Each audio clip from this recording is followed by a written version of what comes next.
సంక్షేమే ధ్యేయంగా కూటమి ప్రభుత్వం పలు పథకాలను అమలు చేస్తోందని కాకినాడ పార్లమెంటు జనసేన ఎంపీ అభ్యర్థి తంగెళ్ల ఉదయ్ శ్రీనివాస్ అన్నారు. ఎన్నికల్లో భాగంగా పెద్దాపూర్లోని పలు కర్మాగారాల్లో పనిచేస్తున్న కార్మికులతో ఆయన మాట్లాడారు. కర్మాగారాల్లో పనిచేస్తున్న కార్మికులను వచ్చే ప్రభుత్వంలో ఆదుకుంటామన్నారు.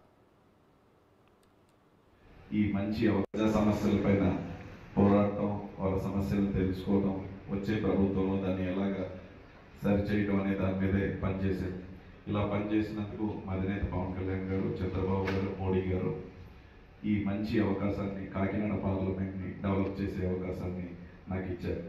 అలాగే మీ అందరి సహకారంతో 100% గెలిపిస్తారని, గెలిపించిన తర్వాత కాకినాడ పోర్ట్ని డెవలప్ చేస్తూ కనెక్టివిటీ రోడ్ అయిన ADP road to airport to port develop చేస్తూ, అలాగే ఎస్సీజెడ్లో పరిశ్రమలు తీసుకొస్తూ ఏలేరు శుద్ధగడ ఆధునీకరణని కూడా కంప్లీట్ చేసి అందరికీ ఉపయోగపడేలాగా మన నియోజకవర్గానికి ఎక్కువ నిధులు కేంద్రం నుంచి తీసుకొచ్చి అభివృద్ధి చేసేలాగా, అలాగే ఈ కేంద్రం నుంచి నిధులు తీసుకురావాలన్నా సరే డబుల్ ఇంజిన్ సర్కార్ ఉండాలి. అంటే కేంద్రంలోని మన ప్రభుత్వం ఉండాలి, రాష్ట్రంలోని మన ప్రభుత్వమే ఉండాలి.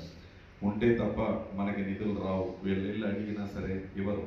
మన రాష్ట్రం అప్పుల ఊబిలో కూరుకుపోవటం వల్ల ఎలక్ట్రిసిటీ బిల్లు పెంచేయటం, పెట్రోల్ అండ్ డీజిల్ ధరలు హైయెస్ట్ రేట్ పెట్టి, భారతదేశంలో హైయెస్ట్ రేట్ పెట్టి మనమే కొనుక్కునే పరిస్థితి తీసుకొచ్చి ఇంటిపైన పన్ను, చెత్తపైన పన్ను అన్నీ కలెక్ట్ చేసి అప్పులు ఊబిలోకి నెట్టేశారు.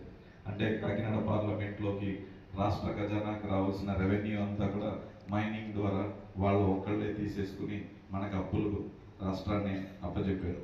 సో వచ్చే ప్రభుత్వంలో కేంద్ర సహకారంతో ఇప్పుడు సంక్షేమం అనేది మా పార్టీ ఎన్డీఏ ఇచ్చిన మేనిఫెస్టోలో చక్కటి మేనిఫెస్టోలు ఉన్నాయి.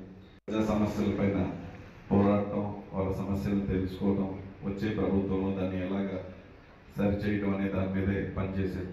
ఇలా పనిచేసినందుకు మా అధినేత పవన్ కళ్యాణ్ గారు, చంద్రబాబు గారు, మోడీ గారు ఈ మంచి అవకాశాన్ని, కాకినాడ పార్లమెంట్ని డెవలప్ చేసే అవకాశాన్ని నాకు ఇచ్చారు. అలాగే మీ అందరి సహకారంతో 100% గెలిపిస్తారని, గెలిపించిన తర్వాత కాకినాడ పోర్ట్ని డెవలప్ చేస్తూ కనెక్టివిటీ రోడ్ అయిన ADP road to airport to port develop చేస్తూ, అలాగే ఎస్సీజెడ్